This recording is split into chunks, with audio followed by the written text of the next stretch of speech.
Okay, meeting call to order. First line is a pledge to flag. Pledge allegiance to the flag of the United States of America and to the republic for which it stands, one nation, under God, indivisible, with liberty and justice for all. We'll have roll call. Sellers, Present. Mr. Kingston. Present. Chad Jones here. Mayor Keefe here. And I want to acknowledge Michelle Kelly and Anthony Cogliandro behind me, city officials. I'd like to make a statement before we start. I know the 12 o'clock meeting was a little inopportune time for parents to come, but we wanted to ensure the whole entire safety committee, as well as the SROs, mayors, all parties were able to make it, and that was the best time. This meeting is being recorded on Zoom, also on Channel 7. And if parents need to make comments, they can come to our meeting on September 17th for public comment.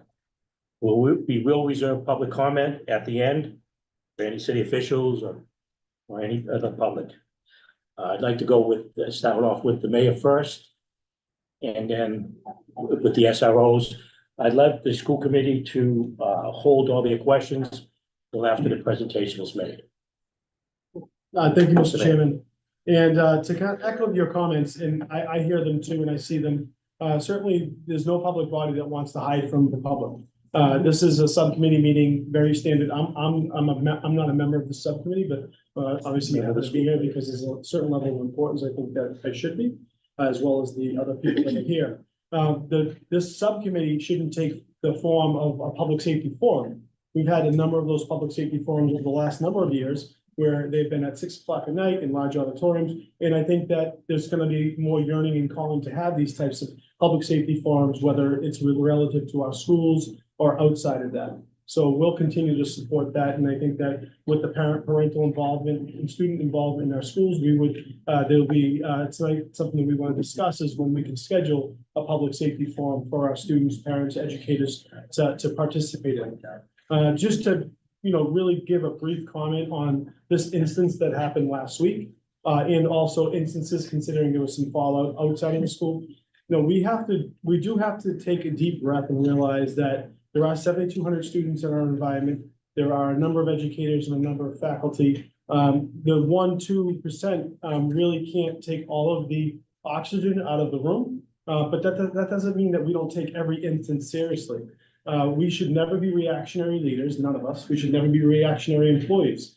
We need to be able to collaborate and take the best practice approach on trying to prevent future instances, just like we do with many different public safety initiatives when it comes to, we're looking at these locks on the doors right now. We had a very, very heightened event yesterday in the country, another tragedy across the country. That's a proactive approach. That doesn't mean that we're going to solve all of the world's crises with foot locks on our doors, but it's a proactive approach the city, the school committee, and the entire city took in making steps to make sure that we have a safe environment for our students and our educators. We're going to continue to make these proactive approaches. So understand, one instance is never going to overshadow the entire school environment with 7,200 people. 1-2% of our student population should never and will never. Again, I'm going to reiterate, that doesn't mean any of that is acceptable. It's not. I'll say it again. My children both went to this school. These same halls as these other 2,000 students in this room. My son was in these halls just 3 months ago before he graduated. I had no problem every single day sending my son to this school, my daughter as well, and she graduated 3 years ago. Okay, there are going to be instances, and we hope that there'll be fewer and fewer every year, and we'll continue to get better and better. Okay, we know this world has changed. Public discourse has become more normal. So what we will do, and I hope that we hear from Superintendent Kelly and Principal Bowen and our SROs and our team, is the understanding and that we will send this message to our students and our parents and our entire faculty that even though public discourse has been so normalized, especially since post-pandemic, we are going to have a much less or zero tolerance policy moving forward with any of it. And people will be held accountable. So know that we have heard everyone loud and clear. We've heard the parents, we've heard the teachers, we've heard the students. We have zero tolerance. If you're gonna come to school to be disruptive, you're not gonna be allowed to come into our school. Understanding there are state and federal guidelines when it comes to what we are obligated to do as an educational system, we will continue to do that. But please, the biggest message I can send to anyone, as a parent, is not casting anything against them. You have to get more involved in your children's lives, you have to get more involved in your students' lives, and we have to work collaboratively to make sure that they come to school for the right reasons, and they adhere to the rules and regulations that we offer as a school committee and as a city. And you're gonna have my full support, and the public viewing out there, you're gonna continue to have my full support, and I know this body all feels the same. Thank you, Mr. Cadier. Before I start, I just want to recognize Jacqueline Montrose for the school committee and Chief Callahan. Thank you. Should recognize my income. Oh, thank you, Mr. Caggiano. So just a few things. I want to start by clarifying some misinformation that was replete in the media last week, which included statements that a staff member was knocked unconscious and that people were taken to the hospital by ambulance. Neither of those things are true. And it's unfortunate that I think that's why we have so much attention right now, is because the rumor mill amplified what was an unacceptable high school fight that then expanded into the neighborhoods in the city. And I want to thank the Revere Police, especially our SROs and Principal Bowen and Deputy Principal Riley and their staff, who spent an unbelievable amount of unbelievable amount of time on Friday, Saturday, Sunday, Monday, and Tuesday, along with Dr. Gallucci, trying to sort this all out.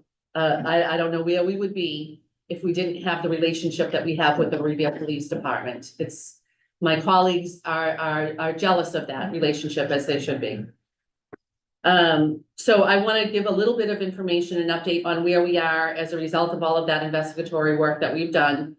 We've given some information already. Principal Bowen sent an update to families before the students returned on Wednesday.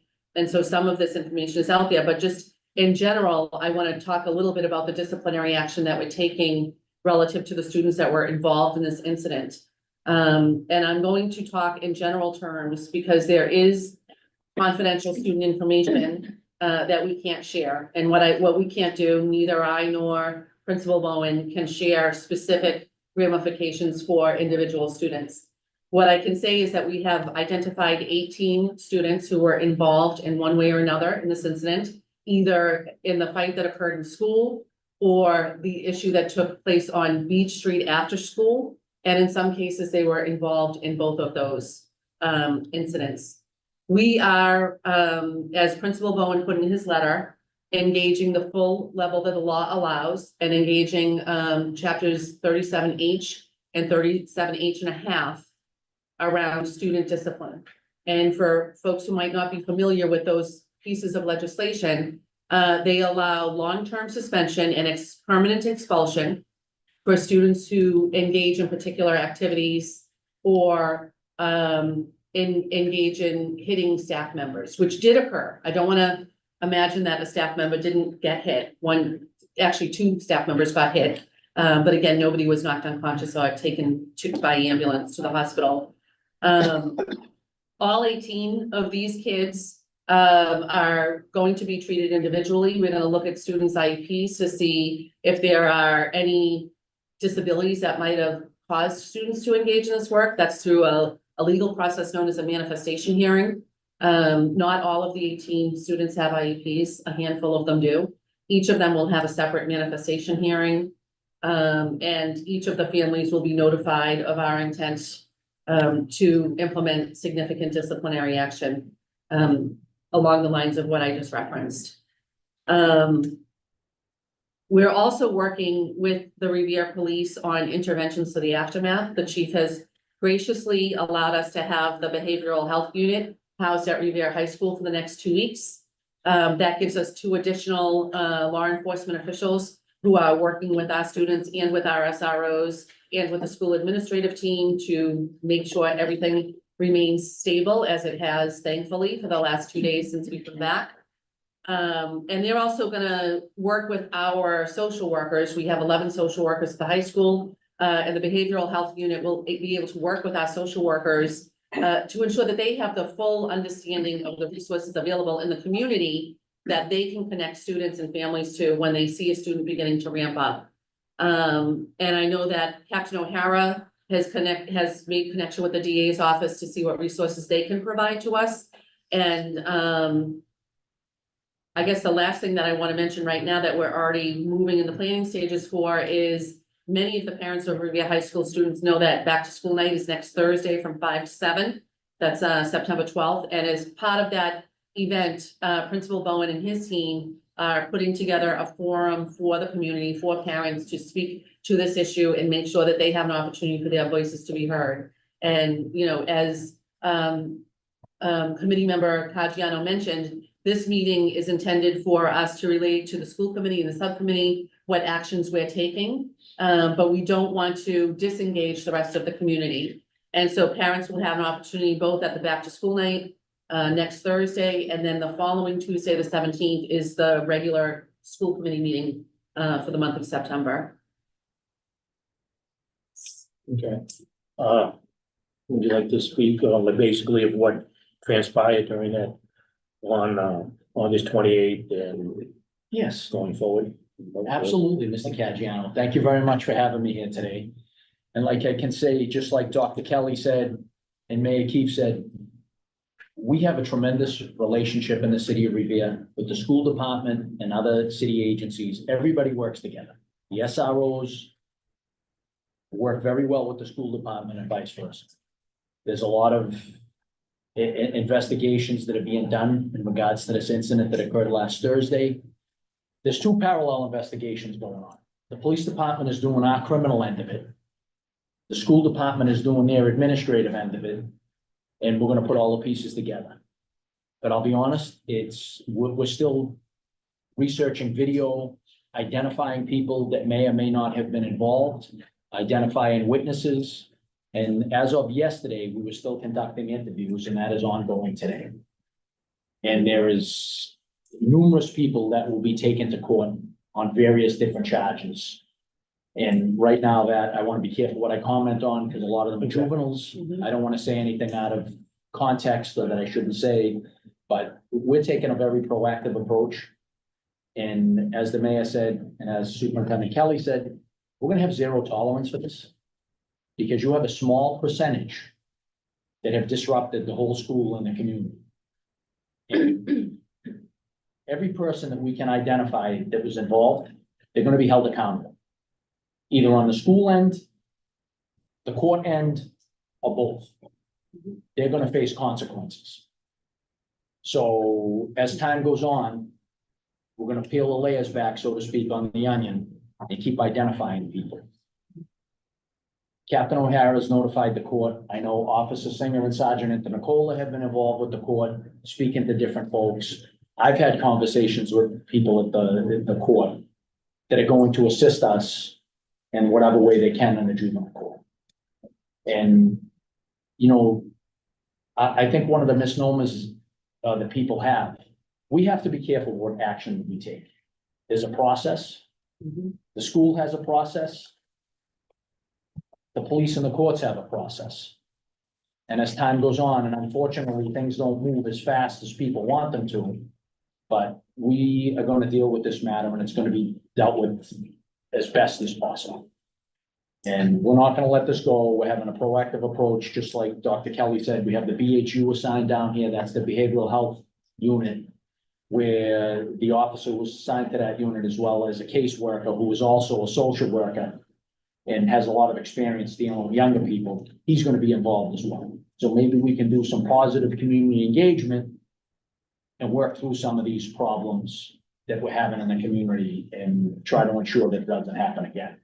Like I said, it's just an unfortunate incident that started in the school, carried out in the neighborhood, but we're gonna deal with it as best we can. And overall, the schools here, you know, are very safe. And it is a tragic and terrible incident that went on in Georgia yesterday, and it's all too common in society. We kind of look into all of these things very seriously. and do the best we can. And that's what we're gonna continue to do. And whatever support the school department needs from the police department, they're gonna get the full support. Did any other administrators, before we let the, school, safety committee ask any questions? Can I make one more comment that I think I Yeah. forgot to say? I might have said it, but I don't think I did. None of the 18 students that we have identified are currently in school. They've already been removed. They Okay. haven't been back in school since the incident happened last Thursday. And with the disciplinary actions that are currently underway, they will not be back in school for the foreseeable future. I just have a couple questions and I'll turn it over to my committee members. Is there any expulsions right now going on and long-term or short-term suspensions? I don't know if I can answer that directly Okay. without releasing confidential student information, but Okay, you know, when I talk about chapter 37H and 37H and a half, which are both being applied in this instance, that's what they enable us to do. I can just say it that way. and then one other question is to the SROs, do we know why it happened or how this all came about? Do you know what was behind it or? This seems to be an ongoing dispute, coming back, from the last school year.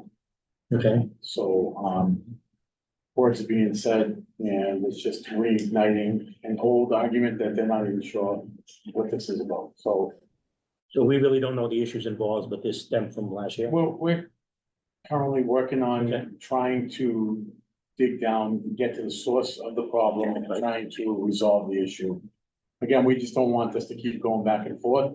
So we are gonna be severe and swift in our actions, and we're gonna make sure parents and students know that vengeance is not gonna be called for. We are gonna handle this in the court of law rather than on the streets. I just want to add to that if I can, because I just want to recognize that as a really good question, because you really want to find out the source of conflict, where it came from the beginning. So the SROs have a couple of ideas of what that is by speaking to some of the kids who are coming forward to them. And I just want to recognize that, because when kids come forward to the police, that means they trust the police. So one of the things we looked at, and I want to mention, because we spoke about this with the superintendent, is to get to the source of a conflict, sometimes you need the support of an outside agency, and that's where ROCA comes in. So I'm in touch with ROCA, who's out of Chelsea, which is a high-risk intervention model, and they work to bring kids together and work on and get into the source of that conflict. So that's another alternative. It's a sort of a restorative justice piece, but it works on trying to find the source of conflict and de-escalating these issues at school. So that's part of the approach. And then just one of my last questions is what are we gonna be doing different going forward? Yeah. Okay. Well, we're gonna continue to work on this matter, and sometimes it's challenging dealing with young people. Because they get impulsive, information travels very fast through social media, and sometimes the information is not accurate. Okay. But it gets the younger people upset. Well, we're gonna work on, as Captain O'Hara said, with some other avenues to do some intervention, positive intervention with these younger folks. And try to get to the bottom of the root cause of why this happened and try to prevent it from happening again. Okay. And I think one of the biggest pieces is that you have a lot of people being excluded from school. And these are some of the main catalysts for this. And if they can be removed from school, or the message gets out, we may be able to kind of quell this issue, but we're gonna keep working on it. We're not just gonna put it away. We're gonna keep working on it for the immediate future. Thank you. Well, you actually asked one of the questions that I had, but I would just echo the importance of getting to the root of what was going on. And to make sure or to determine whether or not there was an underlying issue that is bigger than a fight that's happening. So I would be interested in that, seeing that play out and making sure that we're addressing any other issues that may be byproducts or other results of the fight. The second question I had for you was, do we have a medium or a way in which individuals could upload videos anonymously or like a tip line? Because I've spoken to plenty of kids who would do so long as it was anonymous. Yes, Okay, we do. We have a tip line. And people can go on our Facebook or social media accounts or website. And there's a tip line. People can send in tips to us, and it's all anonymous. And can you do can you upload a video, like footage? I believe they can on their phone, but I can double check into that. And Okay. maybe we will update, if, I'll update the information, I have it updated on our social media, our website about how they can do it, but I believe they can put information in, and I'm not 100% sure on your question about the videos. but Okay. You probably can, and if not, we'll make it happen. Yeah, that would be great. And if Dr. Kelly, if we could have a way to disseminate information to the parents to let them know that we are looking for any information, I would Yep. imagine you would want any video footage that's out there. Most of it's probably duplicate, but I happened to be on Beach Street, the second car in at the time of that altercation. And I mean, there was just tons and tons of kids, and many of them had their phones out. So depending on the angle, I'm sure there's plenty of information. But more so, I just want to use this as an opportunity to come down with a hammer and to let the message be known that this type of behavior will not be tolerated, accepted in any shape, way, or form. And if you choose to engage in this type of behavior, then you can expect to be removed. I think that's the message that needs to go out. That's the narrative, because right now, kids think that there's no consequences for their actions, and that seems to be their belief. But, there's gonna be a rude awakening coming to any kids who choose to misbehave in that way that causes a safety risk to other students and staff and people in this building. So I thank you all for the work that you do. I thank our team here. I just want that message to be heard loud and clearly. And to the parents out there, I would suggest that you speak to your kids, know what they're up to, know who they're hanging around with, what kinds of activities they're involved with. And if your kid is a part of this, then you need to do your part as a parent and take care of that. That's my 2-bit for this. Aisha, if I can add to that too, and I know that I'm, as the chair of the school committee, but also mayor, I've reiterated, and I just want to take away the misnomer that the school and or the superintendent and the school committee doesn't want to hold students accountable. We know that we can all agree that the last 4 years has been different. And I can tell you, I had my students, my children, many years ago, in Pop Warner Sports, and if they missed a certain amount of days, there's different consequences. The world has changed a lot in the last 10 years, more so specifically in the last 4 or 5 years. But just recently with this and last year, I have a very good relationship with our SROs. And I have made them very acutely aware and understand that they are getting the full backing from our office, from our team, to hold students accountable and also hold parents accountable. Because I think that is, just like you mentioned, you have wonderful children, and I know that when they mess up, you're gonna hold them accountable, just like I do, maybe too accountable. But ultimately, this team knows that we have their back and holding them accountable. And I've given them the green light. If they feel that they're not getting that backup, they can go right to the top, right to me. And the buck does stop here. So I know that I have to own that. And they're gonna hold them accountable. And we've gotten nothing but great partnership and collaboration with the school department and the administration and the superintendent. We really have. Yesterday, I spent a lot of time in the school, which I have spent a lot of time in the school over the last couple of years. And I watched it. I watched educators and I watched people in leadership positions talking about if there are students that aren't coming to school regularly because they're disciplinary problems, there's ways to make sure that they either come to school and are responsible students, or they are now no longer enrolled. Because typically that is this unfortunate 1% to 2% of the student population that is disrupting this entire environment. So we'll continue to stay on that and know that the buck stops with me, and the SROs, Chief Captain O'Hara, the entire team here knows that I'm gonna back that up. And I've seen nothing but the same with this leadership team right here. It's been exactly the same. Again, 2 years ago, 3 years ago, we know that there was the approach was a little softer, not with necessarily with fights and things like that, but the approach to return to learning, which was really challenging for the nation. But Revere was no different. And it's continuously gotten back into a pattern of normalcy. And we have to send that clear message across the board that I mentioned this earlier. Public discourse, just because you see it on social media, just because you see it all over the place, it's not normal, it's not okay. And we're not gonna allow it. Yeah. Not acceptable. Agreed. No, thank you. I add to that. Just want parents and or students, if they are students and they have videos, feel comfortable reaching out to one of the three of us SROs. If they're not comfortable with that, reach out to a school administrator. We're the bridge between the school department and the police department, so we'll make sure that those videos are treated seriously, they're reviewed, and they get to the proper person handling the investigation. If, their parents feel more comfortable, so their child doesn't have to feel, that they wanna reach out to any one of those people, they can go to the police station.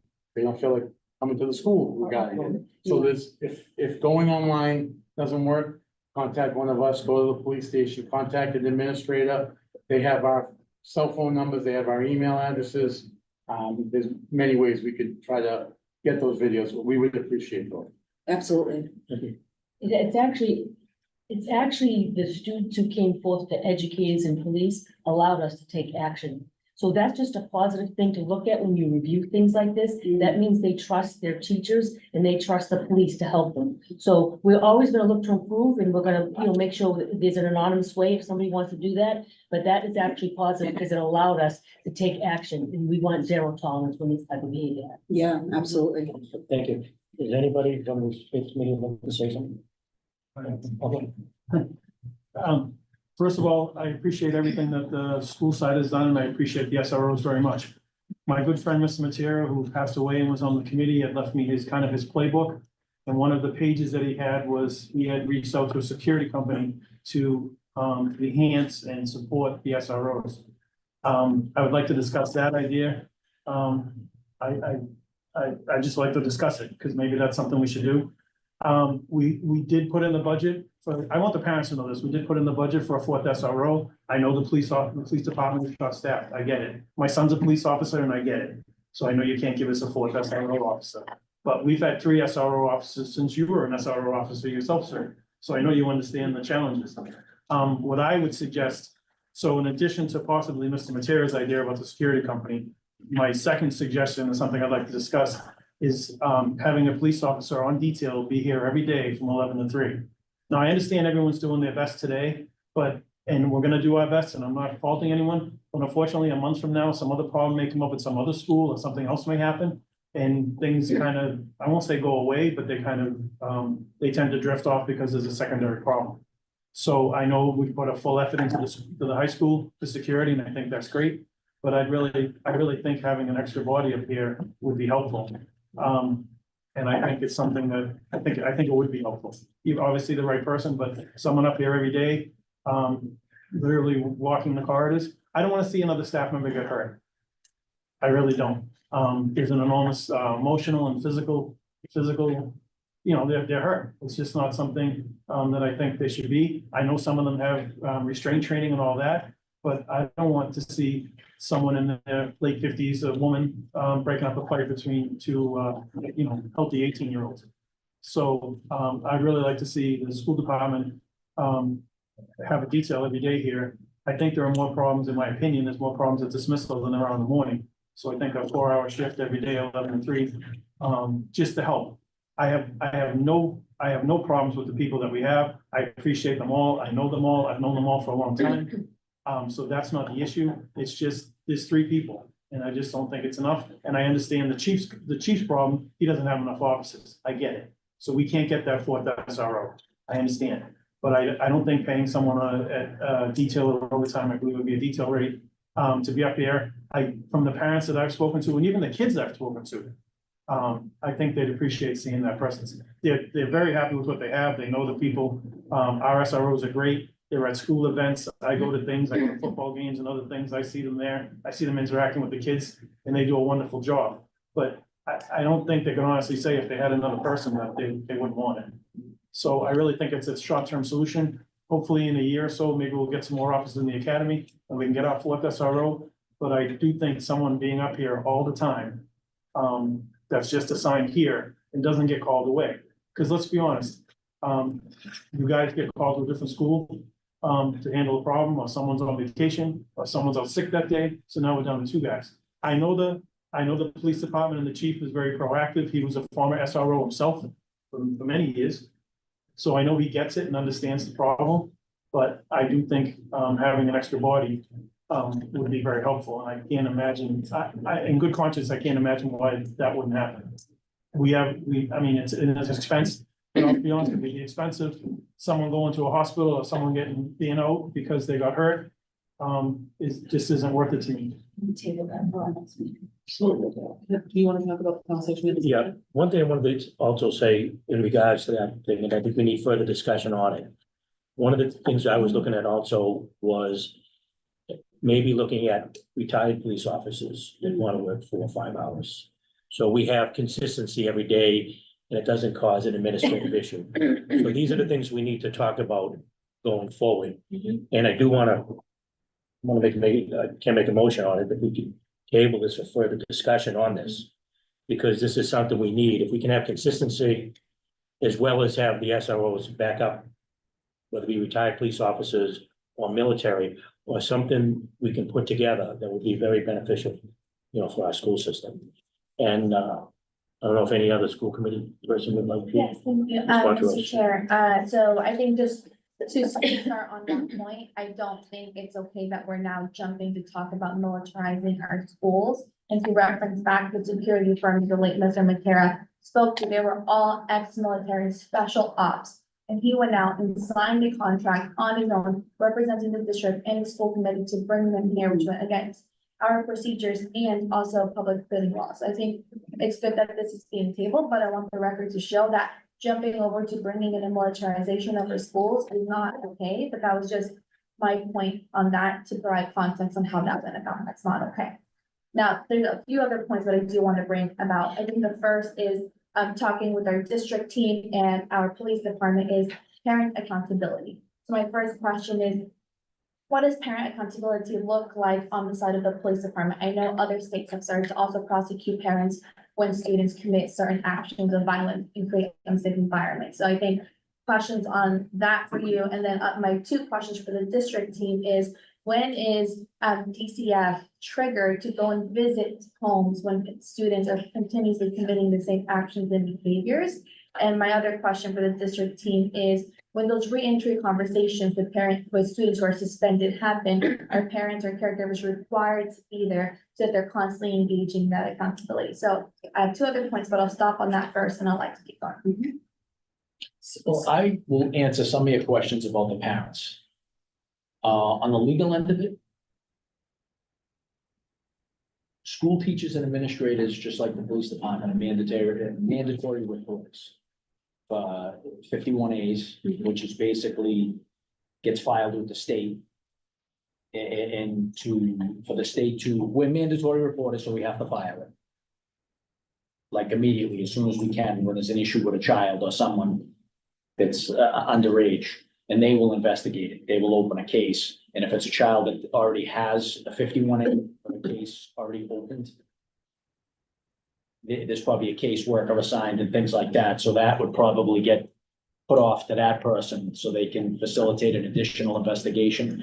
So those things are reported with any issue we have with a minor. Holding the parents accountable, that's a whole nother thing for another day. Yeah, you know what I'm saying? That's something that's a lot broader than this. It goes with the state legislature and changing state law and things like that. But every case we have with a young person, and even juveniles involved with this, we will file 51As with the state so there can be further investigation into the home. And that's when the state agency, DCF will go and look into the family and see what the living conditions are, what the issues are with the family members and things like that. And sometimes it's challenging when you have young people that are either living with grandparents, aunts, uncles, other relatives, things like that. So that makes that piece a little challenging, but it does get looked into.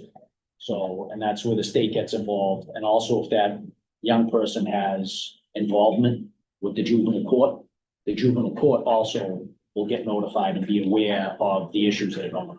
And pending whatever stipulations they may or may not have against them with the court, then that will be further looked into. So on those ends, it does get looked into, but there's a process. And sometimes things don't move as fast as we would like. And that's what part of the problem is. And I mean, and if it's an issue with a child that's already in the system, it makes it a little easier for us. When they have a caseworker, the captain can get involved, the sergeant or the officers, they will make multiple calls. And a lot of times we are connected with those folks in one way or another, and there's some type of recognition, as well as a school. They have an idea what caseworker is working with what young person or child. That answer your question? And I'm sorry, and I'm sure Dr. Kelly can add to that. Yeah, I'll just add a little bit, like, one of the things that we find when we have troubled students is that there's often some issues at home. Yes. And we like to partner with the families as much as we can. Often parents are very eager to see their children get some support and help because they're struggling to prevent them from going down a wrong path on their own. And I would encourage parents like that to give us a call the school, let us connect you with some of the resources that are available. But we also, like the chief mentioned, we can file a 51A if we feel like a child is in need of services. And we can also file a CRA, which is a child requesting assistance. And that's typically what we file on a student who has habitual behavior issues and just isn't able to regulate appropriately in the school environment. The challenge is the state is also very strapped with their resources in this area. So typically, if we file a CRA, if we file it, it's not paid as close attention to as if the family files it. When a family files and says, we're struggling to engage our child in appropriate ways and ensure that they're behaving appropriately, that has a little bit more presence in the court, and they might assign a case for that child more quickly. But even then, the court tends to kick those out once the kids are 16 years old. And that's what we're dealing with when we get to the high school age kids, is that the courts aren't gonna really take jurisdiction unless there's a significant criminal element there, because they don't have the capacity to support those kids who are older teenagers. And that's another area that we really need to work on at the state level, as Chief mentioned. That's where we need greater resources in our, in how the state functions in terms of helping older teens and young adults function appropriately.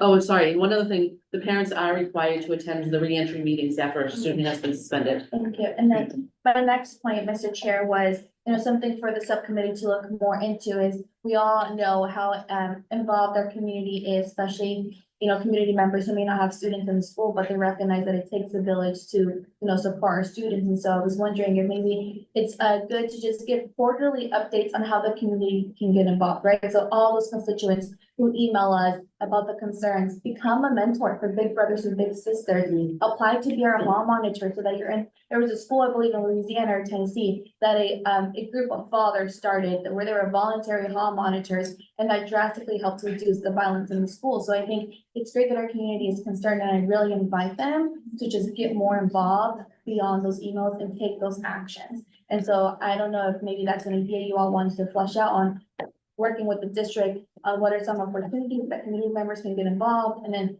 post those quarterly so just people know. So I think that was one thing. And then my last point was just in terms of other steps. I know we're exploring busing, but when so many students don't qualify for busing and they walk home, that increases the idle time of them surrounding the high school. So I know that that's being explored in the ways and means, but if we can get students on buses and send them home, then that also decreases the amount of students that are just idling around our school. So I think I just urge us to continue that conversation as well. Thank you. Any other questions? No, I have a statement. I guess it was tabled, but I don't know why, or, I didn't hear a vote. I don't think adding a Revere police officer here on a daily basis to assist our SROs is militarizing the school. I take offense to that. It's a Revere police officer. It's not, whether retired or not, that was Mr. Caggiano's point, that's fine, I don't have a problem with that either, but I just think they need some help. And again, whether our administrators or teachers have restraint training, that's not their job. Their job is to educate the kids, not break up fights. And if there's weapons involved and things like that, I'd rather have someone, a trained professional, handle something like that in the building. If, again, this is a big building. If Mr. Singh is in the gym and the fight's on the 3rd floor, it's gonna take him a little bit to get up there. So if there's another person in the building, maybe be in that area and be a little closer to where things are going on. So I don't think it's militarizing the school at all to add one Revere police officer as an additional person. And again, we'd have to do a detail or overtime basis because the chief can't afford to give us another officer, which I do understand and I stated before. I don't think adding another police officer for security reasons to walk around the building and just be an assist to the staff to the great SROs that we have now. This is no reflection on them, just they need another pair of hands. That's how I feel. I felt that way for a long time, and that's why it's in the budget. So I don't feel it's militarizing. I'm not saying have, a SWAT team here, but another police officer that was here every day. And again, as far as relationship, the kids will get to know that person too, and that could help the community as well. Because there's 2,000 kids in this building. 2,000 kids are gonna see this police officer every day. So that's gotta be a help. Thank you. To clarify, Mr. Chair, I was speaking specifically about not our police department, about the security firm that on its website says everyone is ex-military special ops, that a contract was signed about that without the school committee's knowledge to bring them in. That's what I was referring to, not our police department. Thank you. Hey, can I so one of the things that I think is really important is that we engage, especially juniors and seniors, like older students and families, teachers, everybody in this conversation. And one of the things Mr. Paciano and I had talked about this morning was really reflecting on the whole security system that we have in the Revere Public Schools, the SROs, how many of them, where they're located, our security staff, both at the high school, but also at our other schools. I think it's time for us to really reflect on all of that holistically, and engage the voices of the community in determining maybe there's some money that we could reproportion that would make things better and easier and for everybody. And maybe that's what, if table or move to another meeting or however we want to put it, that might be helpful for all of this. A parent made the suggestion, and I thought it was a great idea, if I could, that the security folks that we currently have are given uniforms. So that people know, whether it's students, staff, whatever, there's a lot of people in this building, a lot of adults. And I know teachers that don't know other teachers in the building, just because they haven't met them, they're new. No, it happens. So if you see someone in the hallway and you don't know what their function is, if they have a polo or whatever kind of gear we want to give them, and you'll give them one, give them 5, so they have one for every day.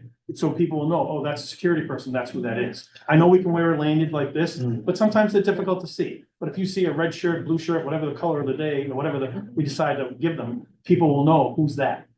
I was from a parent, and I said to him, you know what, it's a fairly low cost, might be effective solution, that's something we can do fairly quickly. Yeah, That doesn't already really. have it, John.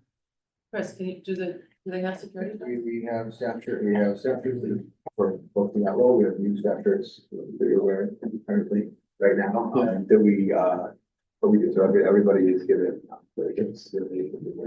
Make sure you sit down. He's soft spoken. I know. Mr. Caggiano, through you, to the committee and to the whole, just a reminder, I wouldn't say great minds think alike, but very, very like minds. When it came to the behavioral health unit, which, is a good unit in our police department. I requested the chief, and I know Captain O'Hara, mentioned this, that they'll be here for the next few weeks. That'll probably actually be extended, and to have them more housed out of here for a while.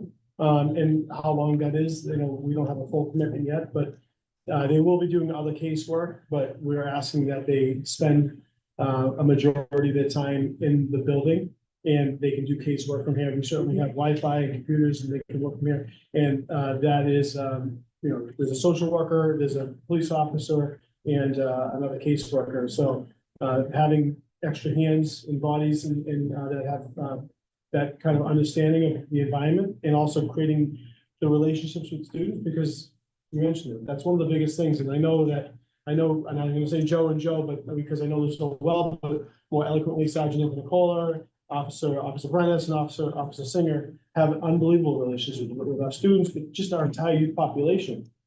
So having more of that will never hurt. Captain O'Hara, you have great relationships with residents of Revere as well. And we'll continue to do those things. There's always, and it's like, and I'd love to hear from the principals of the school as well, the deputy principal, but there's always gonna be things that we wanna do. There's always gonna be things that we can do, and that, there's things that we will do.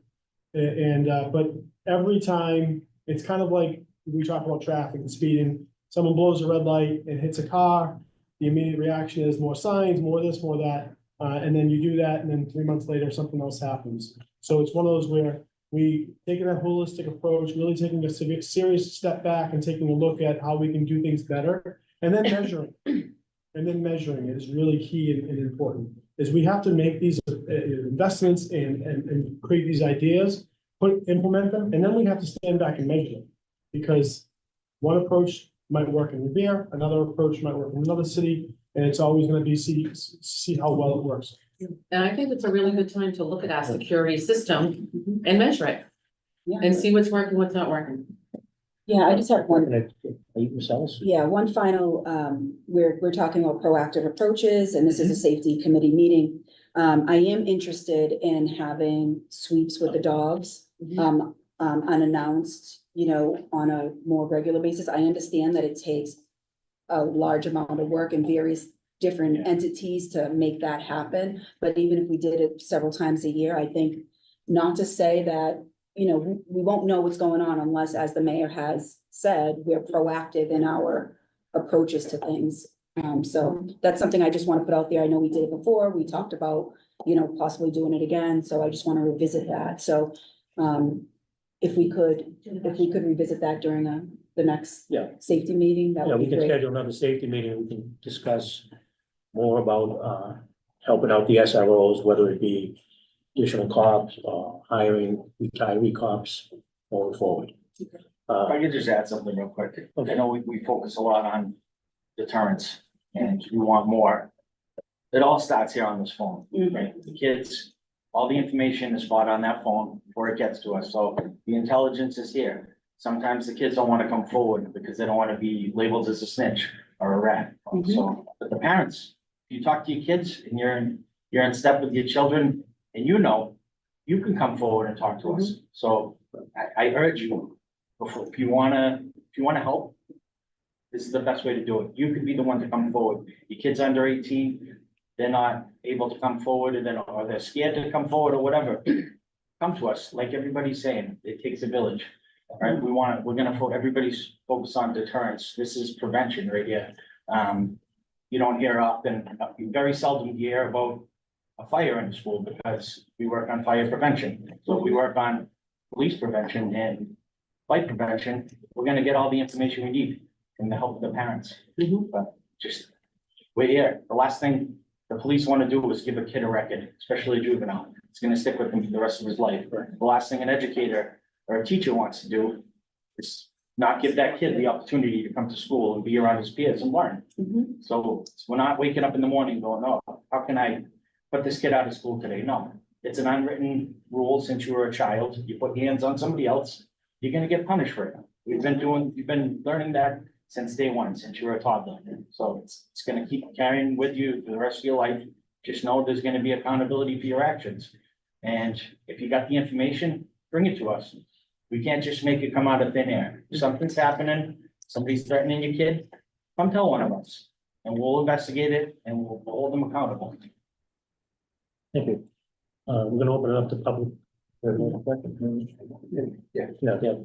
We can open up public comment. Well, I think a few things that have come up here that really connect when we talk about the source of conflict between students, whether it is in this instance, in other instances we've had, whether we talk about the approach to safety and security in the building.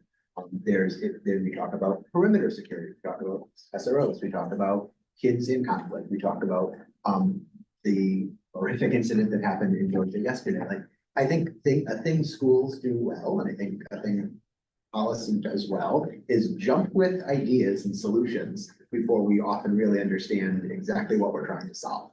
And I think in schools particularly, because I think the pace is so fast and everyone's back and we're just kind of running 10,000 miles a minute. I think there is a very similar need, whether it comes to understanding student conflict or understanding like the security needs of the building or the safety needs.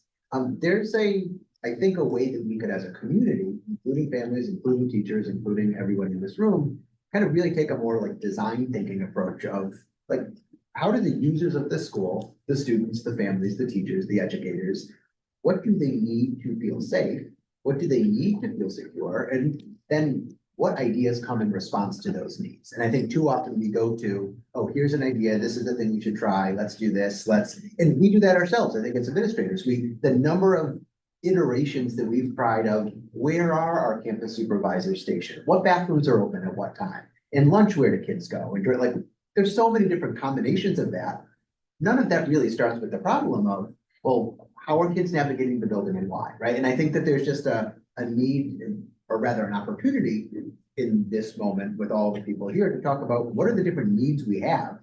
And it sounds like that's the conversation you and Dr. Kelly were starting to have this morning, but to really do that inventory of what are the needs we have relative to people feeling safe, conflict not happening. And then from those needs say, okay, well, these ideas might address that need and these ideas might address that need. So I'm just excited that that's where this conversation is going, because I think there's a lot of good people that, and kids as well, and family members as well, that would join in on that conversation to understand, how do we experience this building? How do we experience our day?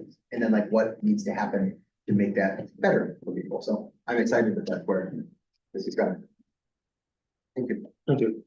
And I just want to add one other thing too. I know that Chris and his team have worked closely with the teachers over the last week to make sure that they're in the halls, that they're monitoring students in between periods and that they're visible and listening and watching. And that always helps ensure that nothing escalates too. So I want to thank the teachers for the work they've done on that, and will continue to do going forward. Okay, I'd like to open up the public comment. First, anyone with us, city council? Anything to the public? No public comment. Thank you all for attending. It was a very productive meeting. I'd like to make a motion to adjourn. Motion, second? All in favor?